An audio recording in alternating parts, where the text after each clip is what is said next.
Wow. Alright, what do you consider disrespect? Now that you guys are all thinking about it, is kneeling for the national anthem really just that? Well, if you're one of the people thinking yes, then I'll soon change it. When talking about something of this state, we have to be careful. As a nation, we need to begin to expand our minds to another level to really understand these extreme issues. First, I'm going to talk about and discuss Colin Kaepernick and familiarize you guys with this topic. Second, I'll talk about the disrespect to our nation and veterans this plays. And last, I'll talk about the stance our nation needs to take to change this. So let's get back to my first point. First, I'll talk about Colin Kaepernick. Colin Kaepernick started as an NFL prodigy. He played on the San Francisco 49ers and led them to a Super Bowl in 2012. He then started the next 2 seasons after that, being one of the league's best NFL quarterbacks. In 2016 is where everything changed for this man. Colin decided to stand up for what he believes in. He took a knee during the 2016 season while the national anthem was being played. In an article by Common Dreams, Kaepernick states that this country stands for freedom, liberty, and justice for all, and it's not happening right now. This act caused a change in the NFL to this day. The amount of controversy this caused is ridiculous. I mean, who would have ever thought? In the article, The Cap Effect, it states that a quarterback just 4 years removed from the Super Bowl appearance can't land a roster spot. Colin was released from the NFL team shortly, and this ended his football career. He has plenty of talent, but instead nobody wants him because of what he brought with. Although this sucks for him, he has continued to keep his stance. He is making a good living with this campaign, and it's for the right cause. Colin lives his life in happiness knowing that he's standing up for what needs to be changed. Second, I'll discuss the disrespect this plays in our country and how people view it towards our veterans. According to the article, anthem kneeling isn't aimed at veterans and other NFL protests misconceptions. An Army veteran aged 96 says that these kids have every right to protest. This protest isn't about disrespect. It's about how people of color are being treated nowadays. Police brutality, let's talk about it. According to MWC News, the different types of police brutality can be beatings, torture, and even cold-blooded murder, usually with the impunity and justice nearly always denied. This is a topic that has been talked about for several years now, and we've had several cases of it toward African Americans. The one that pops in my mind immediately is the Michael Brown case in Ferguson, Missouri. While looking at the article, The Michael Brown Legacy, it says that he was an 18-year-old male and he was unarmed and was shot several times by a white police officer. Take a second and think about if that was a relative in your family. In the article, is the number of citizens fatally shot by police increasing in the post-Ferguson era? They do research on how many shootings have happened since that.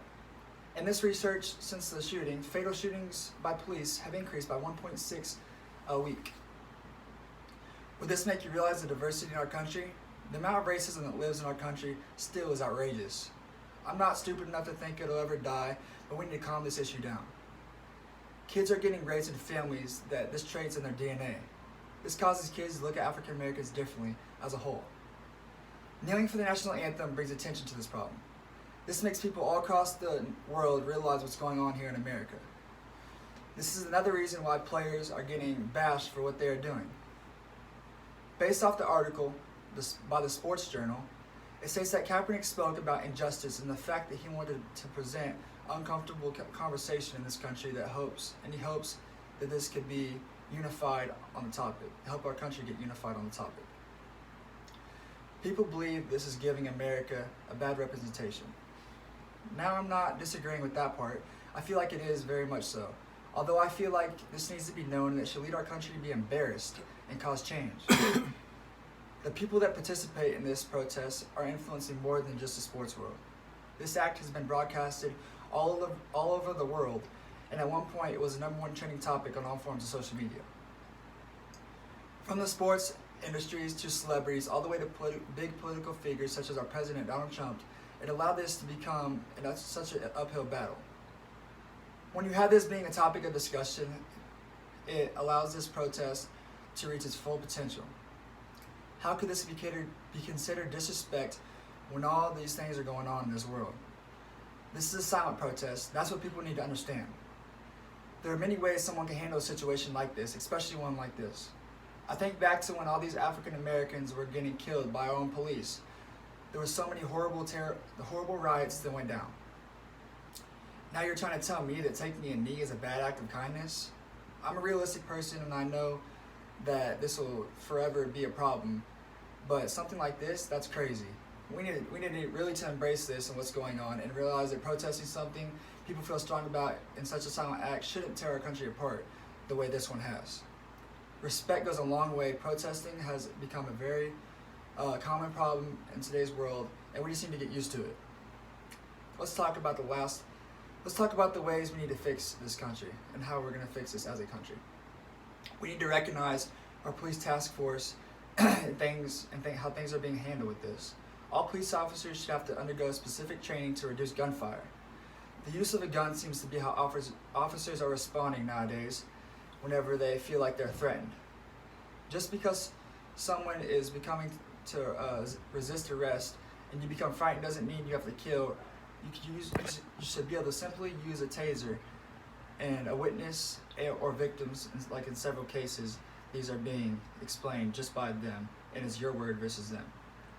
If this requirement expands across our country, this will be a huge stepping stone in what's going to control how we're going to control our police. In some states, body cameras are required to be used, but not in all. Body cameras essentially watch your every move. Officers began to realize what they need to do in these situations because of the camera, and they just want to settle down while doing it. It's no longer my word versus another witness in several cases, like I stated before. Even if one might claim they had every right to shoot the person and defend themselves, at least there's video evidence and there's no question to debate that. Something that needs to also be considered is the number of officers that arrive to a stop. If you have more than just one officer arriving, then it'll be easier to control someone. This would be good for even just an everyday simple traffic stop, especially if you run their license plate and something comes back that's threatening to you. In general, people need to consider the other side to a problem. When discussing a sticky situation with someone, we all need to do a better job realizing the problem. Usually with someone like this, there's always a reason. With something like this, there will always be a reason to why it's happening. You may not agree, but at least you know there will be you should be respectful, and you respect where they are coming from. If everyone just did that, then this problem would be very little. We would look at it and see this problem actually does exist. We can see how something that we were taught so young can turn out in critical ways. At first, you may think there's no way something like this could be right, but in every situation, every wrong situation, there's a right. Consider taking this research to the other side will make you a lot more informed, and it'll give you the opportunity to see where people are coming from. Take a stand in the communities and recognize the importance in this discussion, so the simple protest like this isn't considered as disrespect. In conclusion, we as a country need to become united and realize the problems happening in it. Today I've informed you guys on the protest of the national anthem. First, I talked about Colin Kaepernick and explained his story. Second, I discussed how this protest isn't disrespectful and that people need to expand their minds. Last, I mentioned ways we can bring this to an end and improve our country. Thank you guys.